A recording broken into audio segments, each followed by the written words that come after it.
My number one mentor, Bob Anderson, used to always tell me, even though he never went to college, that he was a Road Scholar. Only he spelled road R-O-A-D, things that he learned in the streets.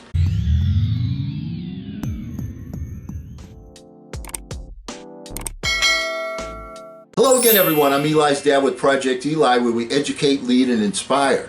So what did we learn in the year 2020? What can we put on our Road Scholarship resume that we learned? All right, well, let's go over a few more. We went over 6 last time. Let's go over 6 more today. First of all, passion motivates people. If you look at the history of this country, you will see that most people are not that interested in politics. The numbers of people that vote in a typical election are very, very discouraging. You know, one of the things that's important about a democracy is the way that people take part in it. Okay, you have to be somebody that's in the game. That's the key, one of the key things about a democracy. However, most people are like, well, my vote doesn't count, I'm only one person, you know, and blah, blah, blah. The 2 candidates are virtually the same. What difference does it make? Things haven't changed before, they're not going to change again. This year was unique. This year was different.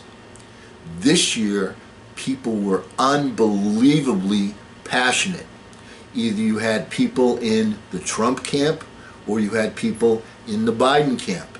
And the debates that they had were, to be very candid with you, not all that important. Why? Because most people's minds were already made up. There were very few people that were in the middle that were saying, well, if he does this or if does that. Most people already had their minds made up about who the candidate of their choice was going to be. Not only that, but they were unbelievably passionate about it. Unbelievably passionate about it. I mean, if you would have said 10 years ago that a candidate would get 70 million votes and lose the election, people would have said, you're crazy, that's never going to happen. Take a look at the history. History changes. This year, people were passionate about voting. Very passionate about voting. So they wanted to make their voices heard. What's my point?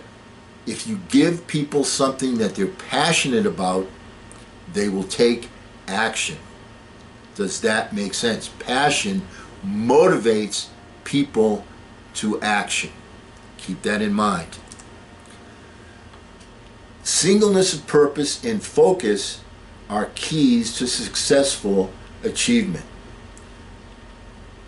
We are in the midst of receiving one of the world's greatest miracles. I mean, if you stop and think about it, a virus that we knew nothing about, less than a year later, we've got a vaccine. That's unprecedented. That's never happened. Nobody could have predicted that. In the beginning, people were saying, well, it's going to take at least a year before anybody comes close to getting a vaccine.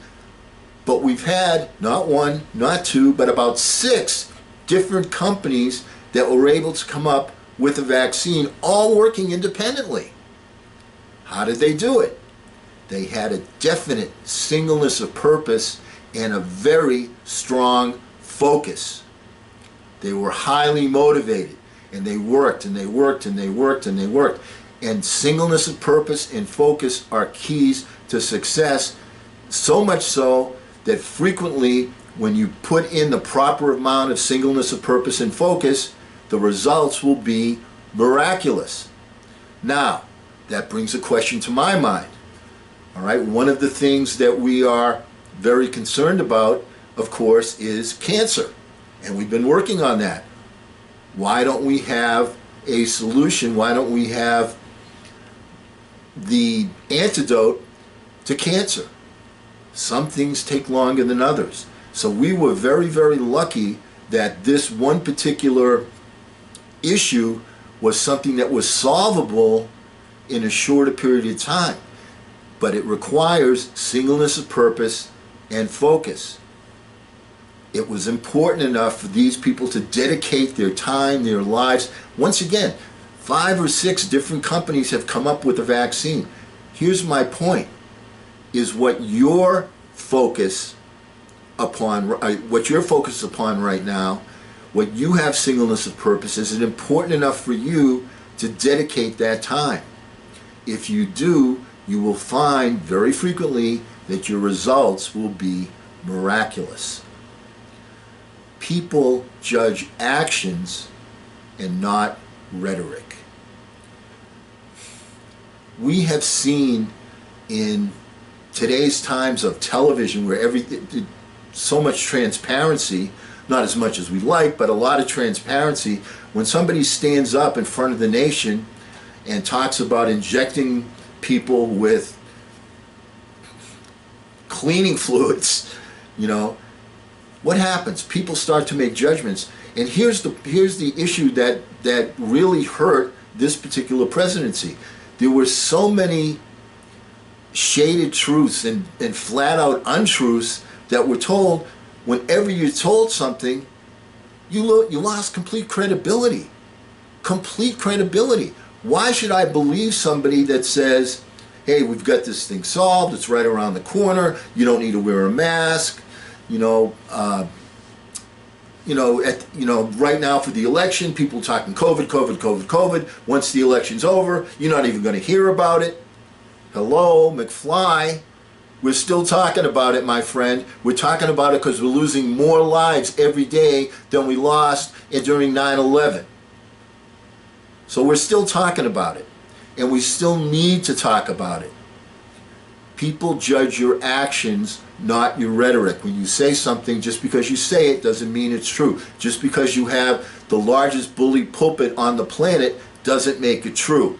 There were people that are going to fact check you, and many people did that.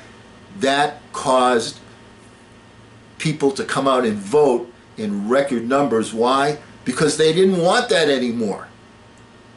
And there were some people that did like that leadership.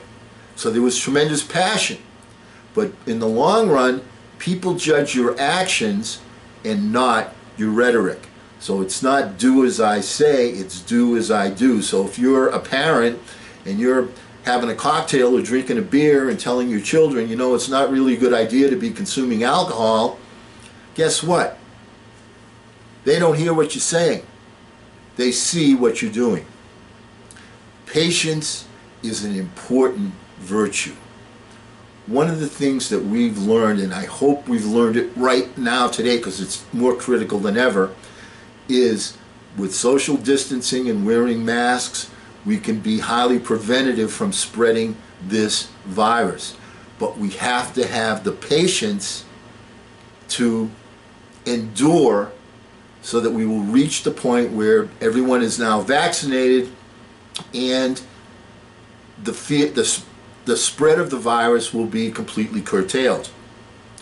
But you can't succumb to whims and emotions and so on. You have to have discipline, you have to have patience, and you've seen it in the countries that have had that kind of patience, that their results are much better. We get, and once again, this was just something that completely astounded me, the country of Japan, which is not a small country, all right? I mean, in the area, relatively speaking, it is, but there's a lot of people that live in Japan. Tokyo is one of the largest cities on the planet, if not, I think maybe Mexico City and then Tokyo. I mean, Tokyo is a huge, huge city. And they have other huge cities in Japan as well. The point is, we get more cases of the virus in one day than the entire country of Japan has had since the beginning of the virus. Think about that. They've had the patience to follow the scientific rules that were going to prevent the spread. Patience is a virtue, and we're not just talking about the virus, we're talking about in any endeavor that you pursue, you must maintain your patience. You must see failure as feedback telling you, okay, that's good, that's not the direction I want to go. I need to have a different paradigm. I have to change my angle a bit. Patience is a major virtue, and it's not more evident than right now while we're fighting this dreaded virus. Which brings me to health is the most important thing. We lost our focus, folks. And I'm not just saying this now. I was saying this back in March, April. All right, I was particularly perturbed when the governor of Georgia, you know, the CDC came out with these guidelines. You got to have 14 days of this, and you got to have a certain amount of days for that before you reopen and do these things. And then the governor of Georgia comes out and says, hey, baby, we're reopening right now. And the president goes, hey, we need to do this. We need to open up right now.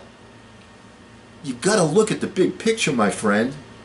You're not going to have a productive economy unless the people are healthy. On the totem pole of what it's going to take to be successful, the first priority was health. Then comes the economy. Without the health, there is no economy. Why? Just take a look around. Okay? People, you know, take a look at the hospitals that are full to the brink. Nobody, can you imagine living in one of the most sophisticated places on the entire planet, the Los Angeles area, and getting sick or getting into a car accident and needing emergency care, and the hospital telling you, hey, I'm sorry, we don't have any room. Come on! Health is the most important thing. We have to take steps to make sure that we can maintain our health, because if you don't have health, what the heck good is money?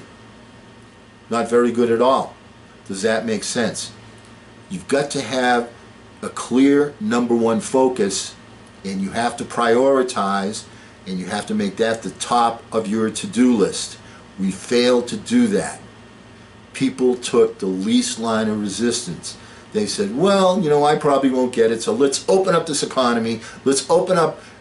You can't do that. You just can't do that.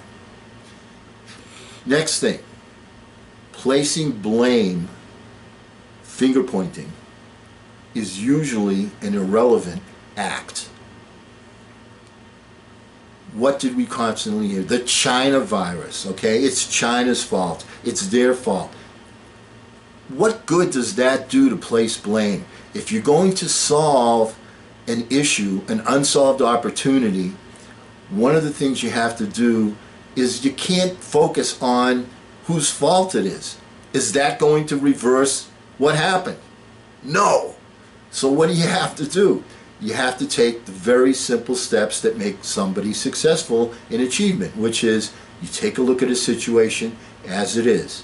Not better than it is, not worse than it is, but as it is. Then you have to envision a better end result. Once you envision the better end result, you have to get to the first starting line that's going to get you in motion to achieve that end result.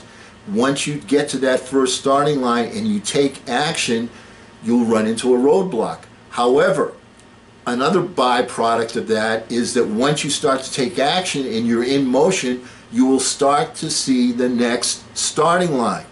These things happen concurrently. Roadblock, new starting line. That's the way it works. Placing blame, finger pointing, can make some people feel good. That ain't my fault. It wasn't, you know, I didn't do that. But does that help the scenario? Clearly, it doesn't. So let's stop the finger pointing. Let's stop placing blame, and let's start taking the proper actions by looking at the situation as it is, envisioning something better, getting to a starting line, taking action, overcoming that roadblock with the new starting line, repeat. And because we never end a meeting on a philosophical note, let's get out there and take charge. I'm Eli's dad.